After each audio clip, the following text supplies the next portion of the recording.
My soul will know your love surrounds me when my thoughts switch word. Is it recording? Yes. A very good day, ladies and gentlemen, and a warm welcome on board this YouTube channel. If you're watching my videos for the first time, my name's Vasi and I just want to say welcome. This is a great video to be joining me because in this video I will be going through some questions and you'll be able to get some answers and find out more about myself and my job and of course my YouTube channel. I'm just going to put this out here actually. So just recently on YouTube I saw some videos titled the flight attendant tag, and since today's my day off I've decided to do a video and answer those questions. If you don't know what the flight attendant tag is, it's basically a lot of questions that wonderfully Ali has created, and loads of cabin crew vloggers around YouTube are doing it. So question number one is, where are you based? I am based in London in the United Kingdom, and I do both short haul flights and long haul. Short haul flights are around Europe and are operated on the A319, A320 and A321, and they can be either a night stop, which you spend the time in the destination, or it can be a there and back, which means you only go there, leave the passengers and come back with different passengers. And I also do long haul, so long haul I can go anywhere around the world, and these long haul flights can be on the A380, which I'm trained on, the 777, Boeing 777, and the 787, Boeing 787, which I've just recently got trained on. And I can go anywhere from North America, South America, Africa, Asia, Australia. We can go anywhere. Second question is, what is your favourite layover city and why? I really like Vancouver. I've been there plenty of times, and the reason I like it is not because of the flight but because of the destination.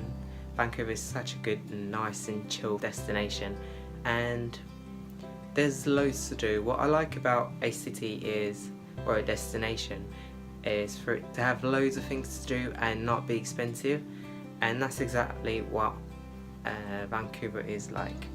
And you can do loads of stuff, go around outside and visit loads of stuff, just walk around the city, walk Stanley Park, walk around the harbour, there's a grouse mountain, loads and loads of things to do around, so you can never get bored. I actually have a vlog on that, so if you'd like to see it, just go on my channel. I'll put the link in the description down below as well. Question number 3 is, how long have you been a flight attendant?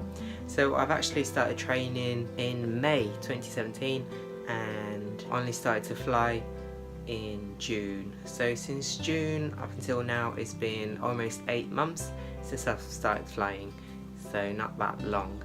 But it's gone so quick because you always wait for a new roster and you always wait for payday and all other things like that, so it just flies so quickly, literally flies. Question number 4 is, what is your biggest flight attendant pet peeve? So one of my pet peeves, or the things that annoys me, is to do with our names. Many people, when I tell them what I do, they go like, oh, are you a stewardess or a air hostess? And I'm like, no, my job title is a cabin crew.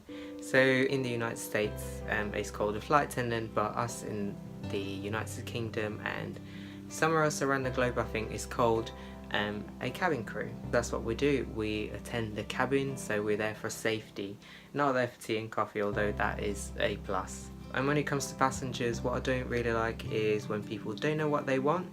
So they ask for something, let's say ketchup, and you go and bring that to them, and then at that point decide to tell you, oh, I want this as well. And then you come and bring that, and they go again, oh, I want this as well. If you know what you want, just tell it all at once, so we don't have to just walk up and down, because we've got other things to do. So usually our service just runs smoothly, so we don't have to just go back and forth with things. Question number 5 is, what is your favourite thing about being a flight attendant? My favourite thing about being a flight attendant is the fact that you could be anywhere in the world, you literally don't know where you could go. So a very good example of this is just yesterday. I've had a phone call from scheduling, and if you follow me on social media like Snapchat and Instagram, you will know about this. If you don't, please go and follow me now. Actually, I'll put the video here. So here's what happened.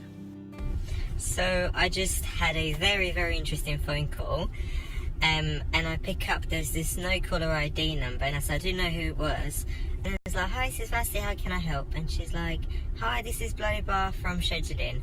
And I'm like, "Oh my god, here it goes. They only call when it's like some changes to roster." And she's like, "Oh, I can see that you're on the voluntary list for going to Singapore Sydney trip. Bear in mind this is a 9-day trip." And I'm like, "Yes, I am." And she's like, "Oh, how would you like to go this Saturday?" I'm like, wait, when? What? Who? So she's like, "Yeah." And I was like, let me see, like, I don't know, because I'll be taking off trips, I think, Toronto and Johannesburg. So I'm like, oh, let me see. But I'm like, what? Let me see. Let's go. I'm going to Australia. So I said yes.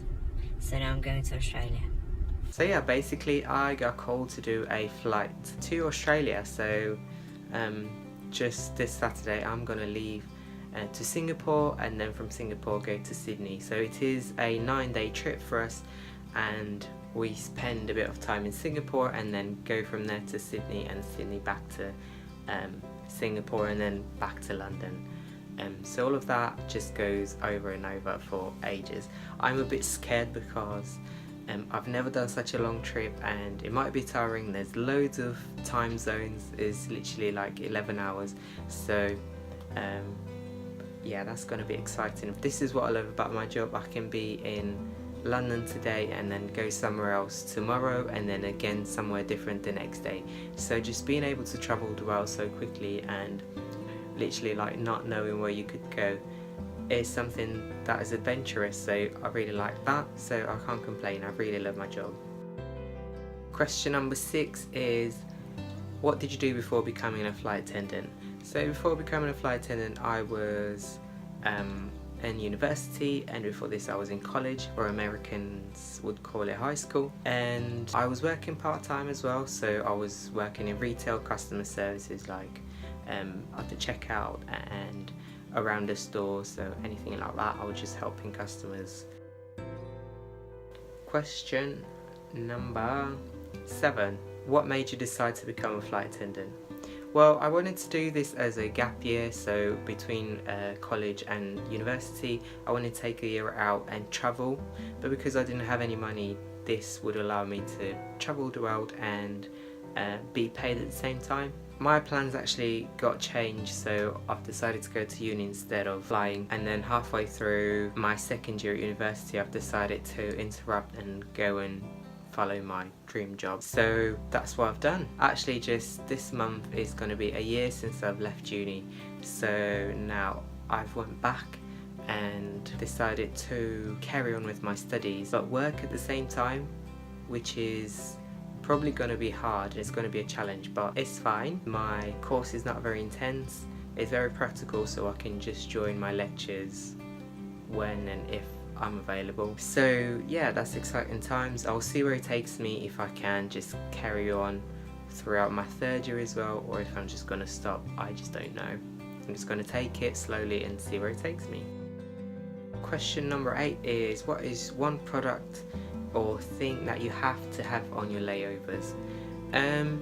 I would say my liquids bag. I know this is different around the world, and cabin crew are allowed to take liquids with them without them having to be a certain amount, but in the United Kingdom it's different. So if you want to take anything through the airport in your bag with you in the cabin, these need to be no bigger than 100 milliliters. In my liquids bag I always have like my toothpaste, my perfumes and my hair product and stuff like that, so I can get ready, and my deodorant as well. So any aerosols or any sprays or liquids, they need to be in a bag which is on the size 20 by 20 I think, and yeah, that has to be sealed and a clear plastic bag. I can actually show you. So it's got to be a bag like this where you've got like all the liquids, and what I've done is put some little stuff in little containers,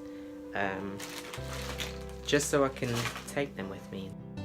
Question number 9 is, what has been the most challenging part about being a flight attendant? I don't actually have many challenges. I would say maybe training, because it's been such an intense process and kind of long as well. But because I have been to university before, I was kind of used to that learning environment, so that wasn't really a big problem with me. Also, another challenge may be adjusting with time zone traveling and finding time to rest and things like that, because on your days off you might want to do things, but you need to know that you need to rest. However, you've got plenty of days off, so after long haul flights you do get a certain amount of days off in which you can just spend loads of time sleeping or do whatever you need to do around the house. Question number 10 is, what is the best advice you can give to a new hire or aspiring flight attendant? I would say just research the job before applying, know exactly what you're getting into, because if you all think about just the travelling part and not the actual job that you do, you might be disappointed when you start flying, because it's not just getting on an airplane and you sit there for whatever many hours and then get off at the other end. You have to work, so you serve customers, you interact with customers or passengers, however you want to call them. So if you're not a people person, then I would reconsider. Great, so that's all the 10 questions answered. If you have more questions for me, please leave them in the comments down below, or message me via Instagram or Snapchat and I'll be sure to answer them for you. That is all from me. Please subscribe, because I don't post regularly, so if you're subscribed you will get a notification, or my videos will just pop up on your screen somewhere when you open YouTube, and then you'll know that I've got a new video on, so then you won't miss out. Please stay tuned, because I obviously am going on a 9-day trip and I am planning to vlog, so go and subscribe. Alright, thanks so much for watching. I'll see you in my next video. Bye bye.